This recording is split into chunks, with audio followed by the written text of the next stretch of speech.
You're welcome to the Afia Sports Review Sports on Afia TV. And by the way, happy new month. Welcome to the month of March. Today is the second day of March, the year of our Lord 2026.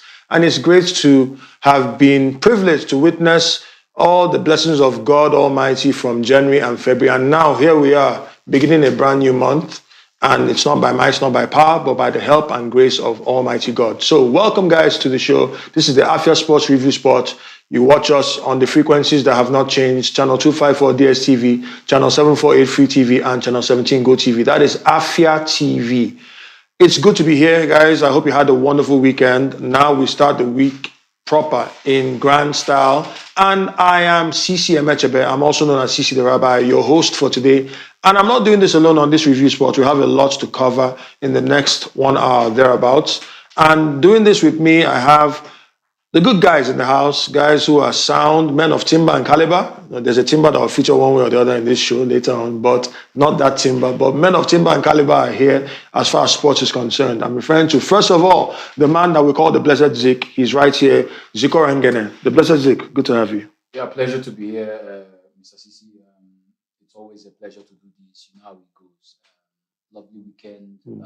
Unfortunate for some of us on personal matters, but we are here to do what we are paid to do. So, let's crack on. Those vibes, I'm trying to make out something for those vibes, but let's leave the vibes for now. You should know the vibes. We know how far. Don't worry. That's how we roll. Okay, that's how we roll. And talking about rolling, we have somebody who is a rolling stone that gathers a lot of moss because of his versatility in different areas as far as sports is concerned. I'm referring to somebody who is a seasoned sports enthusiast and a seasoned sports presenter and producer, but he's also a professional referee. He's a regular on the show. The man that is a good friend of mine also. I'm referring to none other than Kelechi Naji. Good to have you, Kelechi. Yeah, good evening, Sisi. Good evening, Zik. Happy New Month to you all. Yeah. I think, first of all, I want to say this month has really started on a very bright note for me personally. I would always say I don't have any club affiliation, but maybe deep down I know I have. But I just have to say the month has started brightly for me, and I just believe the month will be really bright. So I don't want to sound like Zik, like saying, for some, quite unfortunate for some people, even though I don't know what he means by that, but I think it's not really been an unfortunate month for me. It has actually been a fortunate one. That's great. I mean, and I love that. I love the optimism. You have to be very optimistic about how life is. See life as glass, and the glass half full rather than half empty. And it reminds me of the words of my mother of blessed memory. She said it this way. She said, whether the weather be cold or whether the weather be hot, whatever the weather, whether we like it or not. So that's the way to approach life. And that's what's going to happen in the month of March.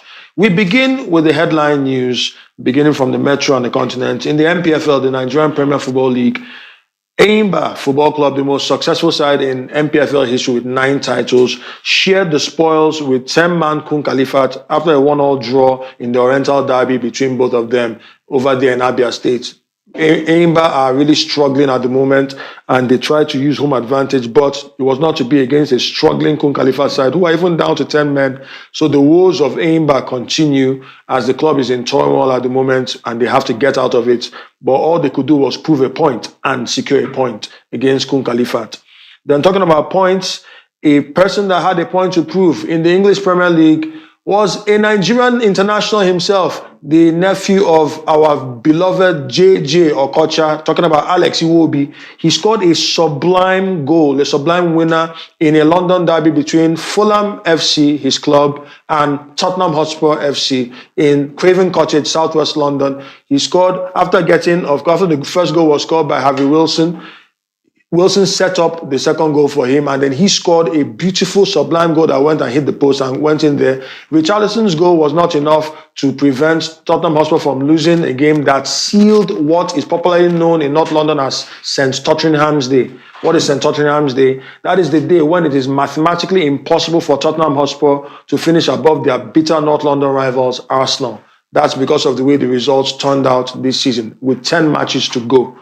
And talking about football, we are going back home right now, and there was a match that took place, a 4-team tournament involving the senior team of Rangers International and then the under-19 and under-17. And a sublime goal was scored from just around the halfway mark And that goal was scored by none other than the man that leads by example, the CEO and MD of Rangers International, Barrister Amobi Ezeaku. That was a beautiful goal.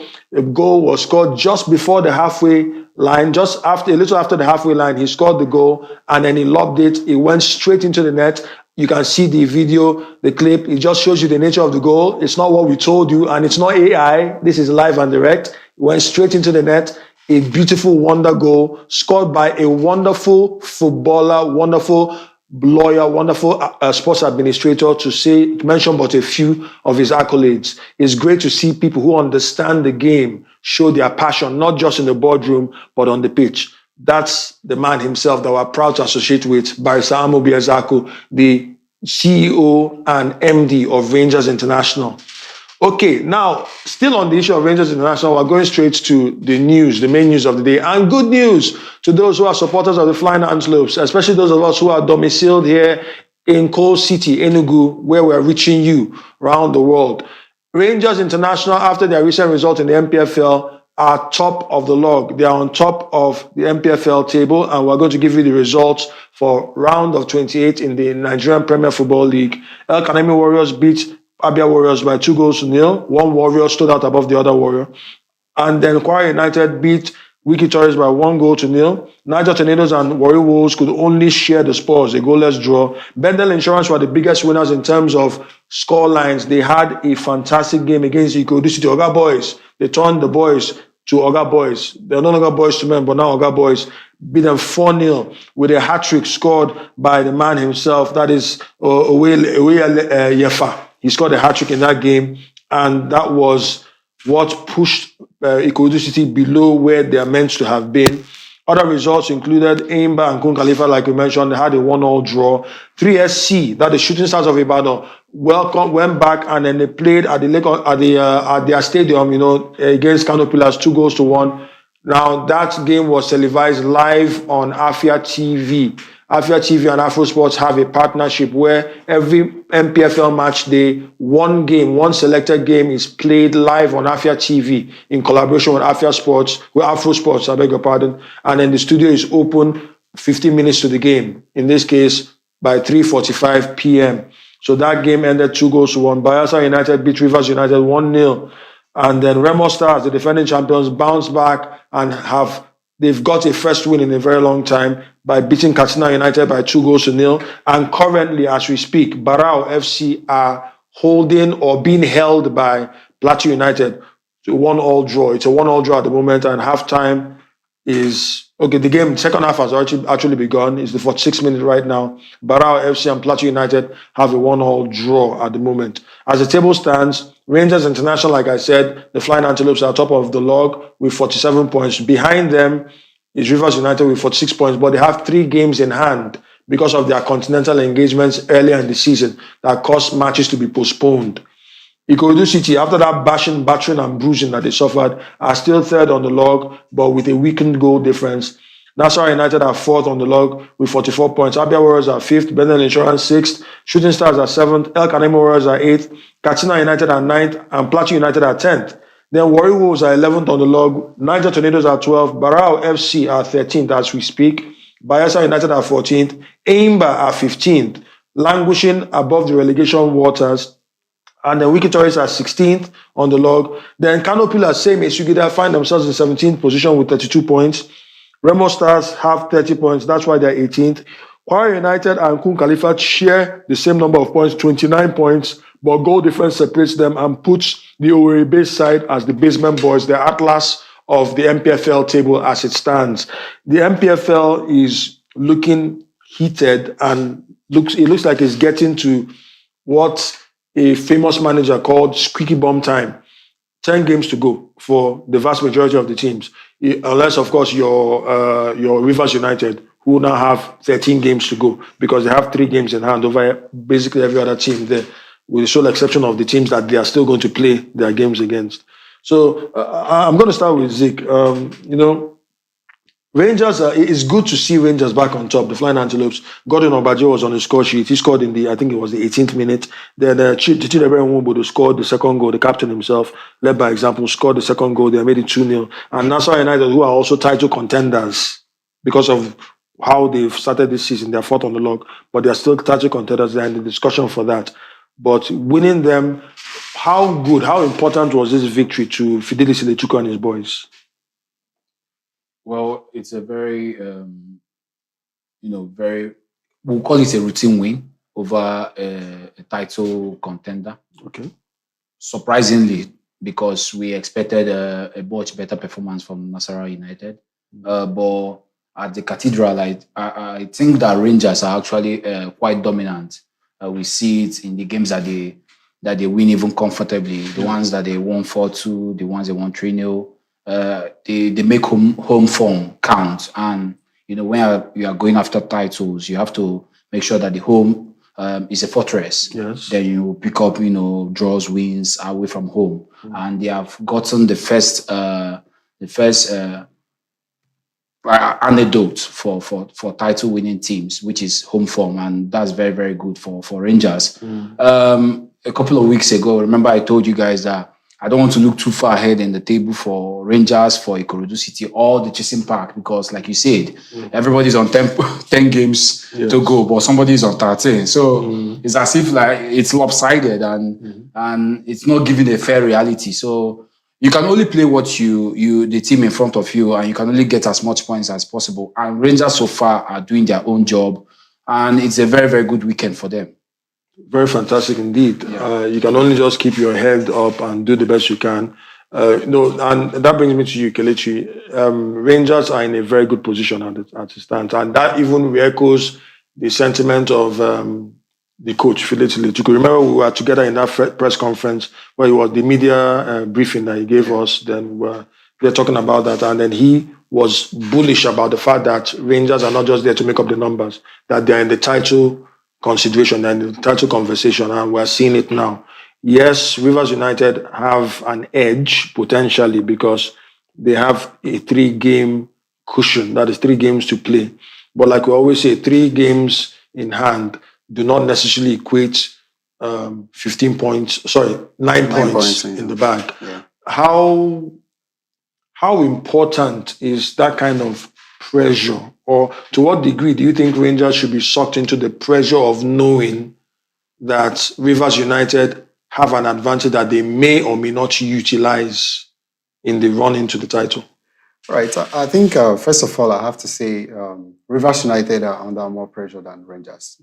I always say it is easier to chase than to be chased. When you're the one who's being chased, there's a real trouble for you. Right now, Rangers is the team at the top, but Rivers United are the ones being chased because everyone feel like, okay, you have 3 games in hand, but you're still very close to the top. You're second, which means you only get to win 1 game or 2 games and you're back at the top. So everyone treats Rivers United like though they are the real threats of the season.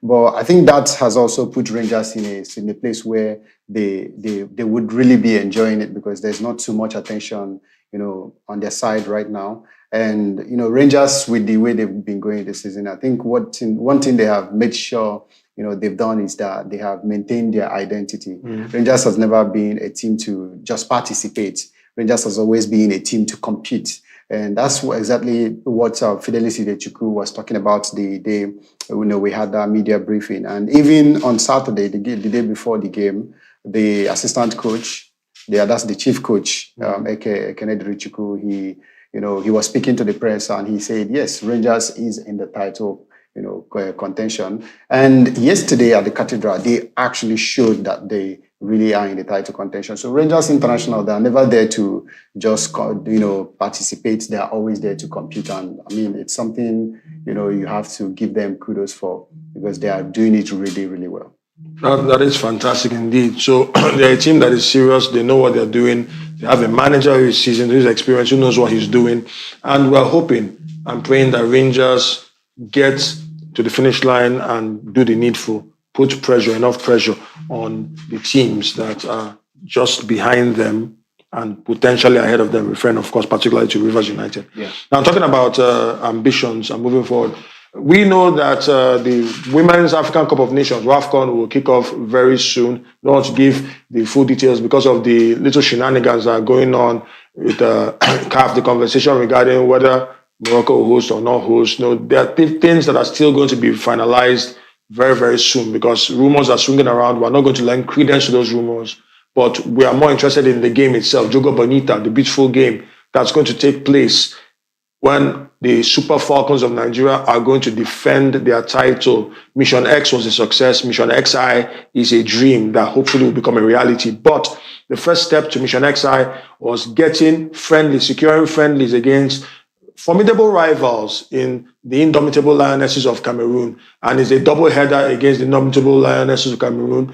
Nigeria, Super Falcons of Nigeria played the first game against Cameroon in Yaoundé, the capital of Cameroon, and they lost narrowly. A very, very late goal scored by Mbumezemo Ivana. Her goal was even contentious. Some said that it didn't cross the line, but it was given all the same. They got the win. They had home advantage, and Nigeria has a game to play. I think that should be on the 3rd or so, either tomorrow or thereabouts. They have the return leg where they're going to play. And this time around, hosts should learn to treat their guests right. But I reserve my comment in that regard because this time around, the Super Falcons lost 1-0.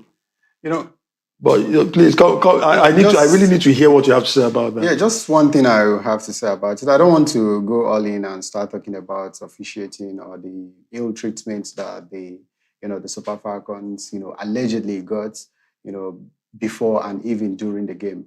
I just want to look at the game wholesomely as it concerns women's football or women's sports. I think we do not give women's sports the sort of energy that it needs, the sort of preparation that it needs. And now I'm not talking about the fans alone. I'm talking about the organizers. I'm talking about CAF. Did you see the stadium where that game was played? It was a potato patch. This is the WAFCON qualifiers. WAFCON qualifiers. There is no way an AFCON qualifier will be played in that sort of pitch. Was it a WAFCON qualifier or a friendly? WAFCON just a friendly. It was a friendly. It's not the CAF's responsibility. It's the Cameroonian FA. That's the thing. Hold on. This is an international. Now I'm just trying to. This is an international window. I get you. Yeah, just to correct, it was not a WAFCON qualifier. That's a mistake. But this is an official international game, right? So under whose calendar does it fall? FIFA calendar. So who gives the approval for pitches? FIFA sanctioned pitches and infrastructure. That's the thing. Now, who sets up everything, all the facilities for these games?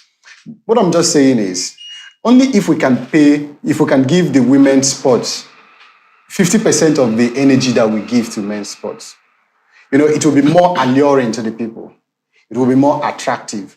And then, people want to buy into it. It seems like the only time we watch women football in Africa, especially, is during the WAFCON. Aside the WAFCON, we don't even know when they're playing the qualifiers, except us that are in the game, because it is a responsibility. Now, a normal guy walking on the street would not wake up one day and he hears, Namibia is playing Cameroon in the qualifiers. They don't know. They just know that, okay, the WAFCON is here, these teams have qualified. They stumble across the games, something like that. So, we need to be more intentional about promoting the women's game, organizing the women's game really well. Now, like I said, I don't want to focus on the result of the game. The Super Falcons lost. Sincerely, I'm not sad. I'm not sad. I don't think the results should even matter. It's just not a preparation. It's just that I wasn't happy with the pitch where the game was played. And the officiating. The whole thing. I was just not happy. It feels like it's just a school game. That's what it looked like. A school game. When SS2 versus SS3. On that now, that kind of thing. I would like to put more light on that. Go ahead, please. I think. It's not only on the organizers as well. Like I said, it's the association. The nation FAs, yes. Yeah, it's on the association because you look at how women's football in general doesn't garner not enough attention as it should. So the association you're talking about is FECAFOOT or CAF or let's be specific. The national NFF, FECAFOOT, yes. FECAFOOT for Cameroon, yes. NFF for us. I get his point. CAF in general. I totally agree with you. Why I understand? Because I enjoyed. I didn't want to hit CAF. Yeah. Because we also how the women's WAFCON was in Morocco. Yes. How the stadium were. Yeah. That's Morocco as a host. What I'm trying to talk about is it's the women you can't expect men to take out their own time. We all have our own passions in terms of male football. You have to generate attraction to your own commodity because football is now a business. You have to be able to attract new viewers, new sponsors, whatever it takes. That's how you build your brand. That's how you make people to come. Even, like say, the WSL for the Premier League, the female version, doesn't have enough fans to come and watch their games, although there are still fans that come. Yes. But the male, the associations, I told them, you can't expect us, because we are a £2 billion industry, to help you guys that are a £90 million. You have to create awareness. You have to make, even if it is bringing in school girls, teaching them or inspiring them to want to be the next Sam Kerr, the next estate engineer, or whatever. It's not expecting. You have to grow it inward. It has to come from inside. Okay. I don't know how I want to put it, but I believe you're that. Diverging to No, I'm just trying to tell you that. This is a very interesting. It's a very interesting topic. Let's not flog it at us. The reality on ground is that this is a topic for another day. It's something that we need to really bring out time to discuss, because the women's game, now, at the risk of sounding chauvinistic, the reality on ground is this: the men's game has had a massive head start a long time before the women's game, so it was more established. It was just recently, I think that was last season, that the first £1 million player, Olivia Smith, from Liverpool to Arsenal, was signed. That is talking this. So, I personally, I'm talking this stuff like this. I love the female. I love it too. I get you. I watch the female World Cup. I enjoy it. But the point is that we have a responsibility to provide the awareness and then to get them to understand what they have to do. When I say they, I'm referring to the women in football, who should understand the place those of inclusion. Yes, that's what I mean. Yeah. Particularly those in administration, those who are ex-players. We need to see more of the ex-players coming in there to build up an ecosystem for the women's game so it can thrive more than it's already thriving. But when we get to that bridge, we'll cross it. It's a topic for another day. We'll discuss that. We'll be right now. There's a lot to talk about, but we really are pressed for time. We'll be right back after this short break because we need to move beyond Africa. There is a space out there outside of Africa, and it's been happening in the world of sports. Stay tuned. You want to find out what's going down? Don't touch that dial.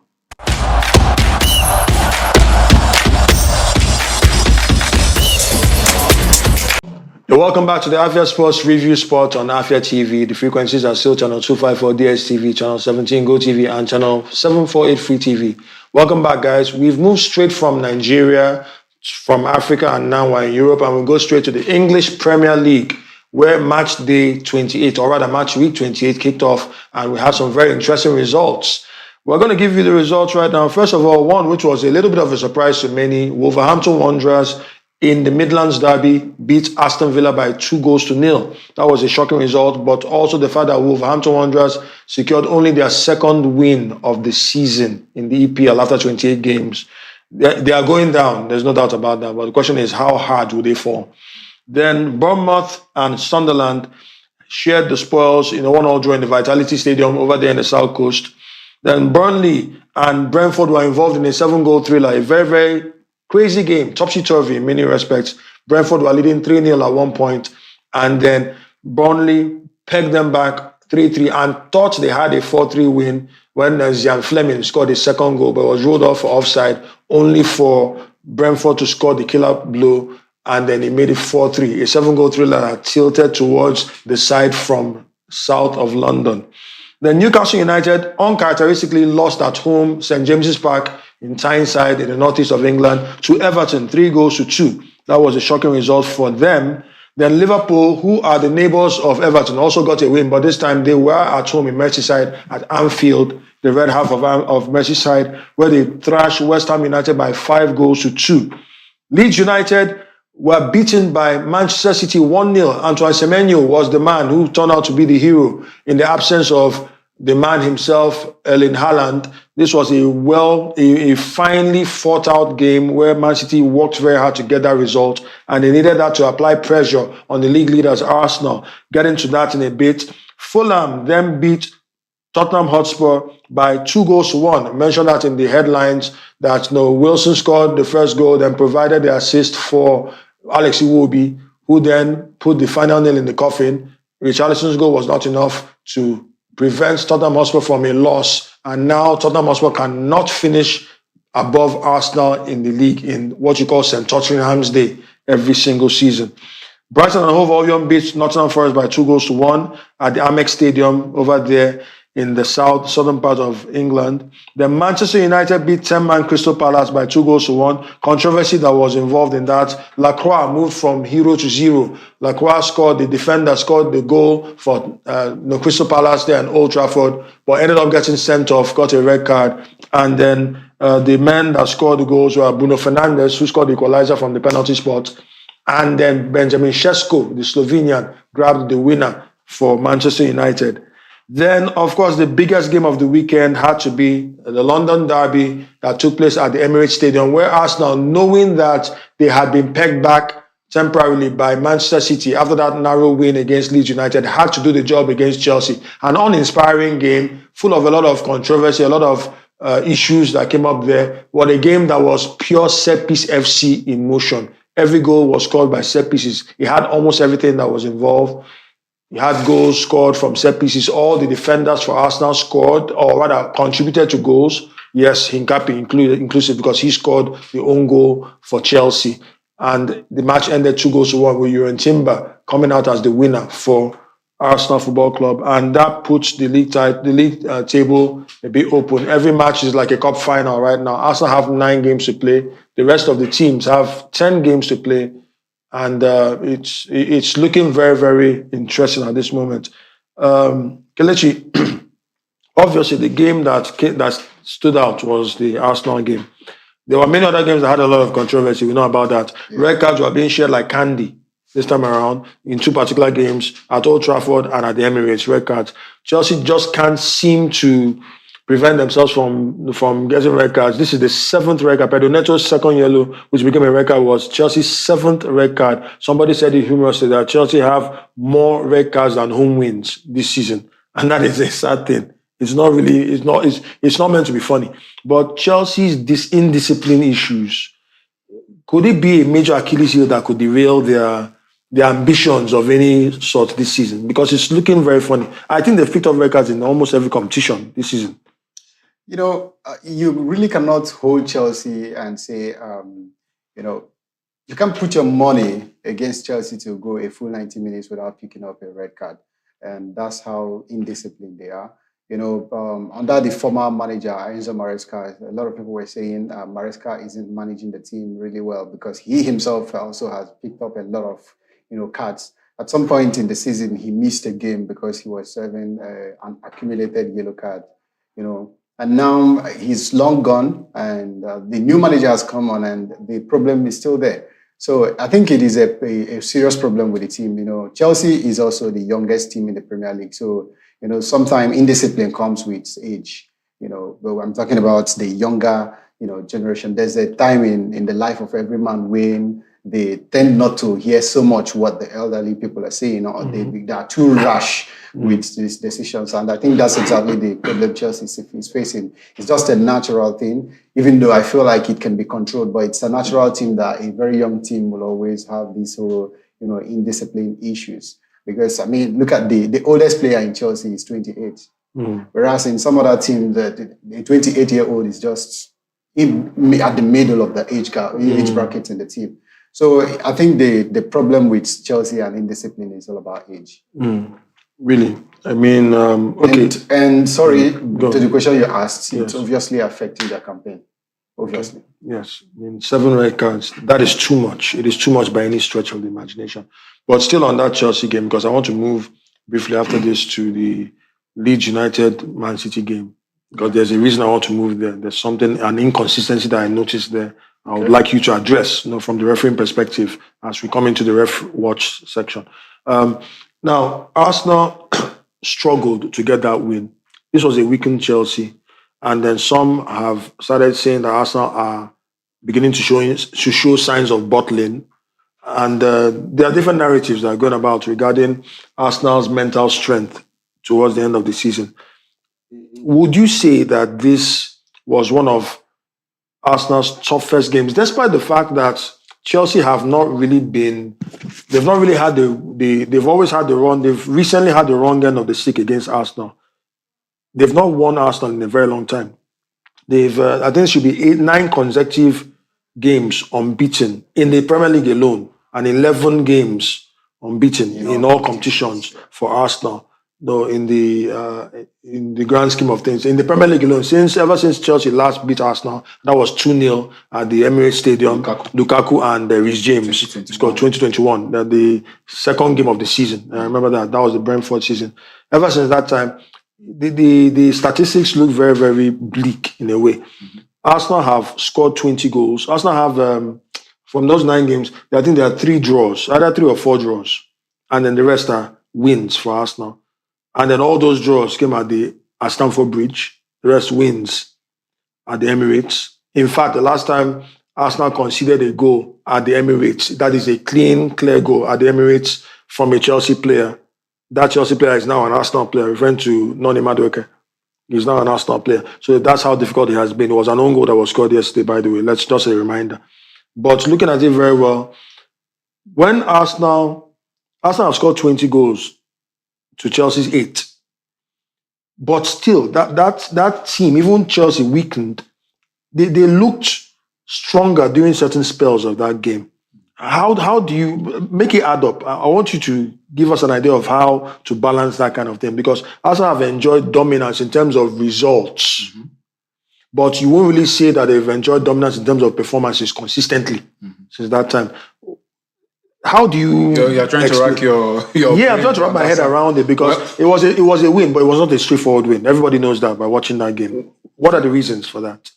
Firstly, you say Arsenal have had a better end of the results against Chelsea. So I'm wondering where the bottling is coming in, because if you are destroying somebody or having a better margin over someone, it's a narrative that's going around. I just wanted to address I'm still going to address that, but I'm just trying to destroy that fact of butlers or whatever. Then coming into the way the game panned out, we are in what you call the squeaky bum time, according to the great Sir Alex. And this period is quite is tension filled. The players that normally are so calm and composed, all of a sudden start making errors, start making mistakes, lose passes, errant touches. You saw even Declan was even having horrible on the ball. You know, simple passes that he could have given, he gave it away for corners. I wouldn't look too much into this particular incident or this particular game, because I feel they want it more. They want it so much. 3 consecutive second place finishes will do that to you. And they feel that they're on a mission whereby they want to redeem the glory of the club that they are playing for. But I just want them, the players, if they would listen, to know that it's just about focusing on your own job at hand, because they have been playing well from the beginning of the season till now. Yes, they have not been the most fluent or free-flowing team in the Premier League. City have scored more goals than them, but as it stands right now, Arsenal have scored more goals. Arsenal have 58 before goals. this weekend. Yeah, so 58. No, this 57. season in the Premier League, City has scored more goals than Arsenal. No, actually, Arsenal had more defensive. No, Arsenal have scored more goals. Arsenal have 58 goals and they've conceded 22 goals. I don't know about the conceded, but I know Arsenal has a better defense than City. No, I'm telling you, Arsenal have scored 58 goals. Manchester City have scored 57 goals, even though they have they played a game less. But before this particular weekend, like I said, it was normally City. But that's aside. What I'm trying to say is about the Arsenal players. They are just going through the motions. There's a lot of tension in the air, in the club, within the fan base, even the management. Arteta is not comfortable, but what matters is that they got the 3 points, because at the end of the day, what will matter at the end of the season is what happened in the game against Arsenal and Chelsea? You get 3 points, they did, and Okay, move on. And that's it. We all agree on that. They got the 3 points because that's the ultimate, getting the 3 points, securing the points in the bag. However you got the points, is immaterial. You got the points, and that's exactly what Leeds United suffered at the hands of Manchester City. And Antoine Semenyo goal was enough to give them all the 3 points. But there was a bit of inconsistency. How do I mean? At the end of the game, obviously the manager of Leeds United, Daniel Farke, was very furious about things that happened there. Went straight and then remonstrated with the referees and got a straight red card, was sent off. But some eagle-eyed observers noticed some what they call double standards, and that's why I'm going to bring in Kelechi. I need to get his view concerning this as he gets into the ref watch segment. Not too long ago, a few weeks ago, after Manchester City snatched a point from the jaws of victory at the Tottenham Hotspur Stadium, where they were leading 2-0, and eventually they drew 2-2. Yeah, Rodri went on a sort of rant when he was having an interview, pretty much accusing the referees of being inconsistent. Yes. They say it can be better. Now, one might say that was a bit different from what Daniel Farke did, because Daniel Farke was a direct confrontation of the referees. So you're questioning the integrity of the referees. By doing that, he got a straight red card. But Rodri undermined, he questioned the integrity of the referees by what he said. Yes. Yet nothing seemed to have been done. He has been charged. No, I'm talking about bans. I'm talking about, being charged is one thing. Being given punitive measures, like the kind of thing, like I'm talking about maybe being banned. Now, this is not me talking. I'm talking about what was going to. He has not even been banned. He was given a red card which constitutes a ban. Let me just come But we need to declare that. Let me just come in quickly. Now, first of all, a referee is in charge of a game before, during, and after the game. And now, when I mean after, it is until everyone has left the stadium. That's when the game is deemed to have been completed. Now, Daniel Farke's situation is literally, you could just say it is also part of the match. Now, Rodri's interview was after the match. Okay. Now, if Rodri is to be charged, if he's to be banned, it will be a retrospective punishment, which will be done by the FA, not the referee. The referee has no business with that. He has given his match report already. The referee has no business with the interview that Rodri grants after the game. Yes. Now, but Daniel Farke's situation was that Daniel Farke went straight at the referee, and he was having a go at the referee. And the laws of the game empowers the referee to show a card to any player or manager that commits dissent. Now, nobody knows what Daniel Farke said to the referee, but we all saw the body language. Now, there is dissent by action, there is dissent by word. Now, the referee showing Daniel Farke the red card, we don't know if it was because of his body language or because of the word, because there must have been a word he said that got the referee, to dip his hand in his pocket and show the red card. And there must have also been, something else that he did, because your body language can also earn you a card. So I don't think the referee is totally out of his way for showing the manager a red card. It actually depends on what the manager said to him or what he did. We only saw what he did. That's his body language. We're not aware of what he said. So I think I cannot, say the referee did the wrong thing there. And it's not, the two situations are not to be compared. They're two totally different situations, different bodies to punish. You get so, and just like Zeke said, Rodri has been charged. And one thing with retrospective punishments is that it usually takes time because they want to do some investigations before they, pass any judgments. But let's go straight to other, incidents that happened, especially in the EPL as it concerns the referees' decisions and the controversies. And we start with the game between Manchester United and Crystal Palace, where Maxime Lacroix was shown a red card after he had put Crystal Palace ahead in the game. And eventually, he was caught holding Manchester United player, and in doing that, he stopped an obvious goal-scoring opportunity. The laws of the game calls it docto, disrupting an obvious goal-scoring opportunity. And then whenever this sort of situation happens outside the 18-yard box, it is usually a red card. Outside the 18-yard box. But then if it happens inside the penalty box, if there is an attempt to play the ball, it is a yellow card. But if there is no attempt from the defender to play the ball, it is a red card. And if you saw what happened at first, the referee initially gave the penalty and gave him a yellow card. But then the VAR came in. And then after review, it was found out that he had no intention of playing the ball. His whole intention was to stop the guy from scoring, and then the referee had to, take back the yellow card and then upgrade it to a red. So I would say great decision, great officiating from the referee. And it's one that, no one would really argue about. And then that takes us to the game between... sorry to cut you, go ahead. I'm not doubting the red card decision. I think Lacroix was actually naive with the way his body positioning, and I agree with what you said. Desperate. But do you think, what I'm going to ask is the penalty. Do you think it was a penalty or a free kick? That's where own doubt is. Because he started outside. Yeah, that's the thing. That's exactly what I wanted to say. The two players were at the edge of the box. And the question is, it's not about where it started. It's about where the offense happened. Now, you can start pulling a player from the outside and the player keeps on going, trying to, get out of your grasp. And then you keep holding until he goes down. Now, some attackers try to play on the intelligence of the referee, on the intelligence of the defenders, and they refuse to fall outside because it is more beneficial to them to fall inside. And some other players, the defenders, if you are intelligent enough, when you've pulled a player outside and you see that the person is really struggling, that he doesn't want to fall outside, some of them let the person go, and then some of those attackers would go ahead and fall in the box, and the referee will come outside and give the free kick, which means the offense happened outside. But when the player is still going and you're still holding, now the idea is this: football is not out to stop any player from going, even if they're trying to impede you.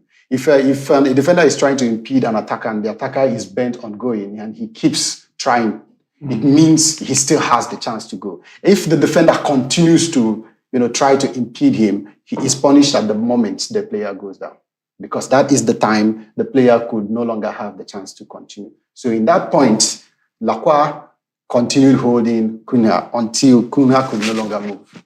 And that was why he was punished as a penalty. Okay. Now, let's quickly get to the game between Arsenal and Chelsea. It had a few, controversial decisions from the referee, and I'll have to say that was a very poorly officiated game, a game of that caliber. First of all, for the two sides would definitely feel hard done because there were several incidents that could have gone either way, but the referee, chose to, I don't know how to explain it. So now let's just take it one at a time, and we'll run it quickly. So the first one was the supposed penalty to Chelsea, where in a corner kick, Declan Rice had his two hands all around the Chelsea defender, Jero Hato. And in that situation, Declan Rice was stopping Hato from playing the ball. And that wasn't enough. The ball came and hit Declan Rice on his hand. Now, these are two separate offenses committed by Declan Rice in his own box. First of all, holding, which obviously is a direct free kick offense. If you check the laws of the game, that's the law 12, fouls and misconduct. Holding is a direct free kick offense.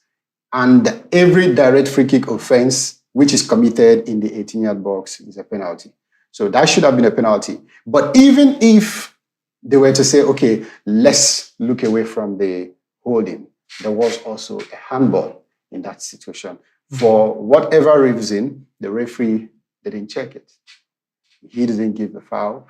The VAR did not intervene. I don't know why. I'm not here to explain. Those are the inconsistencies. I don't know why. Are complaining about. Now, after that, I think there was another situation where, for Chelsea as well, a corner kick, and Pedro Neto, João Pedro got his head on the ball, and after he had nodded the ball, the goalkeeper seemed to, hit him on his head. I think that one is, it's a situation where you would say it's at the referee's discretion, because because in that situation, the attacker had already attacked the ball, and the ball had no, it posed a very little threat on the Arsenal goal. So they follow up to, the goalkeeper coming out trying to get to the ball and failing to get to the ball, but then getting the player in, in a follow-up of his natural movement. Yes. Those sort of situations, it's usually difficult to punish the goalkeeper because the goalkeeper coming out that way, it's actually a natural movement for a goalkeeper. And there was no second movement of the hand in that particular situation. Then quickly, there was another, because like you said, that game was a game of set pieces. Yes. There was another corner kick for Chelsea, and Arsenal picked up the ball quickly and wanted to start with a quick play.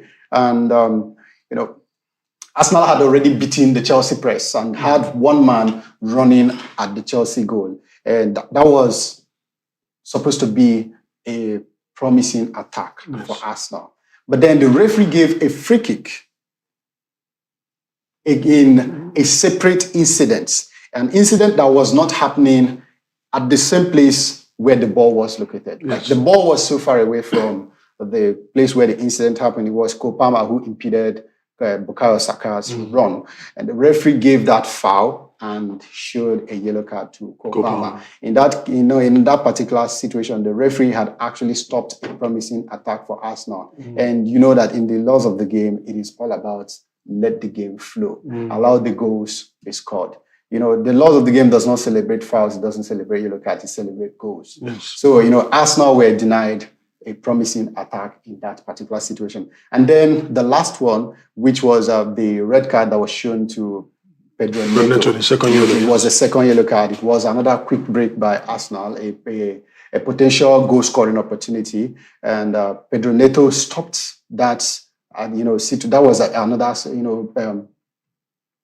another, Martinelli. Yes, stopping a promising attack. Yes. Yeah, the laws of the game calls it SPA. That was another SPA. So Pedro Neto stopped a promising attack. But then Martinelli wobbled and he got himself back quickly. And then he had the advantage to attack the Chelsea goal.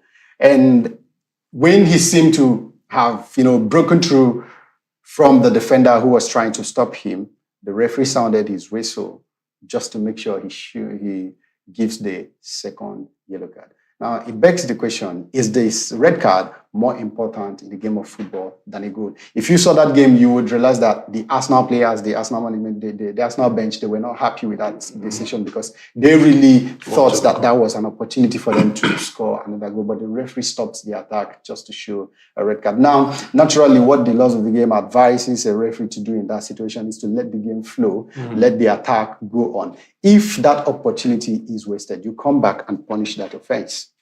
But if the goal is scored, then that nullifies that yellow card. I think that was what he should have done. Yes, that nullifies that yellow card because you would be punishing Chelsea. You will be giving Chelsea a double punishment if you still show the red card after the goal is scored. But if the goal is missed, you come back and show the yellow card. Okay. So I think it's good. Those were the 4 major incidents that happened in that game. And I think, that's Darren England. Darren England, yes. By my own judgment, he had a poor game. Okay, let me just say this now, for want of time, because we're running out of time. There are new laws to the game, but that will be maybe by next Monday. We'll look at those new laws of the game. Sure. We'll talk about them because it's important to know what's going to transpire from next season, 2026-2027 season, the new laws of the game. But because of time, we can't really talk about that now. Let's just take some other results from Europe. Spanish La Liga. There were games that took place in Spanish La Liga, round 26. Levante beat Alaves, Teman Alaves 2-0. Rayo Vallecano and Athletic Bilbao had a 1-1 draw. FC Barcelona smashed Villarreal 4-1 with goals scored by Robert Lewandowski. That was the last goal, but the man that stole the day was Lamine Yamal with a hat-trick for FC Barcelona, and he's now involved in 100-goal contributions, joining an exclusive club for FC Barcelona. 100-goal contributions as a teenager, at the age of 18, going on 19. Then you have Mallorca losing at home to Real Sociedad. Real Oviedo lost to Atletico de Madrid by 1-0. And then you also had Elche and Espanyol, 10-man Espanyol, sharing the spoils, 2-2 draw. Then Valencia beat Osasuna 1-0. Real Betis and Sevilla, the Andalusian derby, ended in a 2-2 draw. Then Girona lost at home 2-1 to Celta Vigo. By 9 p.m. tonight, Real Madrid will be hosting Getafe at the Santiago Bernabeu Stadium in a Madrid derby. Then we'll go very quickly as we wrap up things to the Italian Serie A. Cremonese and AC Milan. Of course, there was only one winner in that game there. Cremonese and AC Milan. AC Milan beat Cremonese 2-0. Then Parma and Cagliari had a 1-1 draw. Como, Cesc Fabregas Como beat Lecce 3-1. Verona lost at home to Napoli 2-1. Lukaku is back and firing. He scored alongside Rasmus Højlund in that game. Then Internazionale beats Genoa 2-0. Sassuolo, 10-man Sassuolo beat Atalanta 2-1. Torino beat Lazio 2-0. Then Roma and Juventus shared a 3-3 draw, a 6-goal thriller, 3-3. Tonight, this evening, actually by 6:30 p.m., Pisa will host Bologna, and by 8:45 p.m., Udinese will host Fiorentina. We go to the German Bundesliga and give you the results from the German Bundesliga. That is round 24 in the German Bundesliga. Augsburg beat Cologne 2-0. Werder Bremen beat Heidenheim 2-0. Hoffenheim lost at home to St. Pauli 1-0. Borussia Mönchengladbach beat Union Berlin 1-0.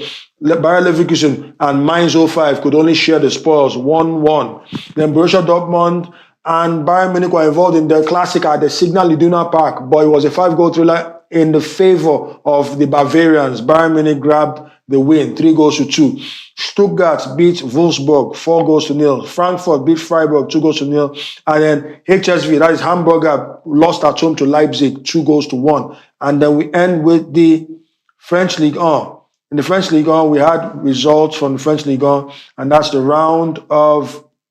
that should be round 24. It's not loading the way it should. Anyway, I'll just give you the results that are there. I know that PSG, Paris Saint-Germain, won that game 1-0. And then you have Paris FC, 10-man Paris FC beating Nice by 1-0. Lille beat Nantes 1-0. Then Lorient and Auxerre shared the spoils 2-2. Metz lost at home to 10-man Brest 1-0. Olympique de Marseille beat Olympique Lyon by 3-2 at home. Then, of course, the other games there, Rennes, like I mentioned, Rennes beat Toulouse 1-0. AS Monaco beat Angers 2-0. And Le Havre beat Paris Saint-Germain Le Havre lost at home to Paris Saint-Germain 1-0. I think that's the size of the package because time will not permit us to move beyond this. We've really covered a lot, but thank you very much, guys. Kelechi, it's been great. Thank you for really unfolding the laws of the game and explaining to us what we should know. We laymen should know what we mere mortals We're all laymen. know. Yes, we're laymen. We don't lay eggs, but it's all good. Zik, good to have you. Thank you very much for what you've done. Boss. Pleasure. All right. And I say a big thank you to everybody who's been involved in the success of this Afia Sports Review Sport, the first for the month of March. Thank you very much. The people working on the floor managers and cameramen, Wisdom was here, showing a lot of wisdom. Thank you very much for what you do. And then, of course, we have a new entry here, Praise. Thank you very much for at least being involved in what's going down here. And in the MCR and PCR, thank you. Rising, you're doing a good job. Thank you very much. And then we have Victor, the man Victor, doing a good job in the PCR. I know that Chidera is also there helping out things. And Emeka Madoka, the priest of football, the producer extraordinaire, doing his job, what he does best. We'll do this again on Thursday during the Banter Box by 5 p.m., where we're going to get banter alive and then talk about what is new in the world of sports and then deliberate on it with fisticuffs. You know what I mean? Figuratively, not literally. Till then, remain blessed. I'm CC the Rabbi, signing out.